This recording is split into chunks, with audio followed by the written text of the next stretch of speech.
here are my quick, spoiler-filled thoughts for Daredevil Born Again. This is a continuation of the Netflix show, a show that I personally love, so I was excited going to this season.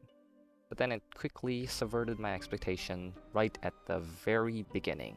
Now, before I'll go to spoiler territory, obviously Charlie Cox and Vincent D'Onofrio were absolutely fantastic as Daredevil and Kingpin.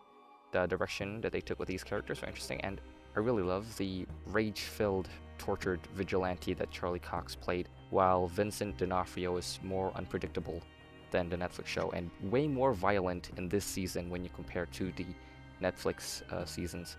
Really shocking how violent this show got, not to mention it was made by Disney and Marvel, but I appreciate that they didn't tone down the violence and even amped it up at a certain degree. I think the main highlight of this season was with the White Tiger episodes, especially episode 3, possibly the well-acted episode of the entire season. The performance by the late White Tiger actor was fantastic. And overall, it was solid, but I do have a love-hate relationship with this season. It's a continuation of the Netflix show, but at the same time is also a reset. Foggy died in the very first episode, mind you.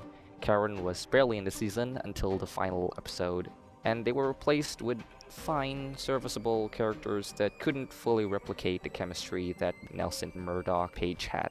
Another disappointing aspect was Muse. A lot of nerds online were hyping up this villain. Granted, he did a bunch of fucked up things in the comics, but here, besides a bunch of gruesome kills, he was killed off by Matt and was also a whiny artist who had issues with sports and his parents.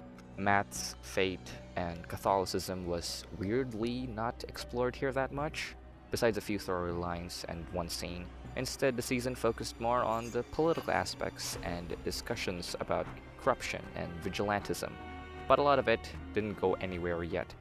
And that's the main gripe that I have for this season. As much as I like a bunch of parts from a lot of the episodes, it was all just set up for season 2, and it just ended abruptly.